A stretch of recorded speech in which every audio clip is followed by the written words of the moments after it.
The U.S. government has been trying to take Pamela Rivas land for a border wall since before Joe Biden was vice president.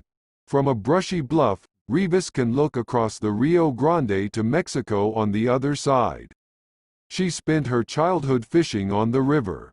The government wants to bisect this property with steel fencing that would cut her off from the water, paying her just for the strip of land where it would build. In the meantime, the land is under constant surveillance from border agents who drive across it without her permission. "We've been in court for 12 years now," Rivas said. "It's devastating. This is my inheritance from my family." Biden faces immediate pressure when he enters the White House in January to fulfill a pledge to stop border wall construction. But he also will confront tough choices left behind by President Donald Trump, whose administration has ramped up construction efforts across the Southwest in its final weeks, as well as skepticism about his own record on border walls. As a senator, Biden voted for efforts to take private land under the Secure Fence Act of 2006. And while he was vice president to President Barack Obama, the government continued building and pursuing lawsuits against border landowners. About 650 miles, 1,050 kilometers, of barriers were completed under that law through 2011.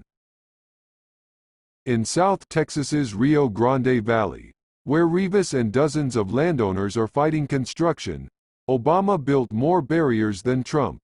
"We're a little less naive than last time," said Ricky Garza, a lawyer with the nonprofit Texas Civil Rights Project, which represents Rivas and other landowners. "What we saw 10 years ago was a failure to prioritize the border as an important place where policy was happening." Biden will inherit a massive wall-building effort that accelerated in Trump's final year. Work crews are blasting through mountains and destroying trees like cactus and other habitat in Arizona and New Mexico.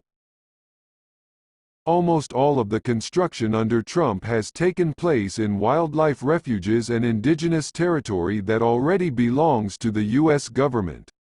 While the work is considered replacement of older barriers, crews are removing small vehicle barriers and installing towering steel posts and lighting that are far more restrictive. The Trump administration says it has completed 400 miles, 644 kilometers, and pledged to reach 450 miles, 725 kilometers, by the end of the year. And it has locked in contracts to build hundreds of miles more. More than 24 projects are underway and contracts are signed with at least 5 construction companies, totaling $7 billion, according to government figures. The U.S. Army Corps of Engineers, which oversees construction paid with military funds reappropriated by Trump under a national emergency declaration, will not speculate on actions the administration may or may not take, and expects contractors to continue work as obligated under their contracts, spokesman George Jozen said in November. Following the election, the Justice Department has continued suing landowners in Texas, with several new cases each week. It has faced the same obstacles as previous administrations in trying to determine whom to sue. Some properties sought for the wall have dozens of potential heirs scattered nationwide. That work at times has been haphazard, leading a federal judge during one land condemnation hearing to accuse the government of wasting this court's resources. "You don't do your work to determine whether people have passed away," said Judge Michaela Alvarez, an appointee of former President George W. Bush. "You have out cases where you name somebody and then, a month or two later, you come back to court and say, 'We want to dismiss them, because they died 2, 3, 4 years ago.'" The week after the election, the government sued Minnie G. Scenes, a 78-year-old widow who was with her son when they learned of the lawsuit from the Associated Press. "They're in a hurry.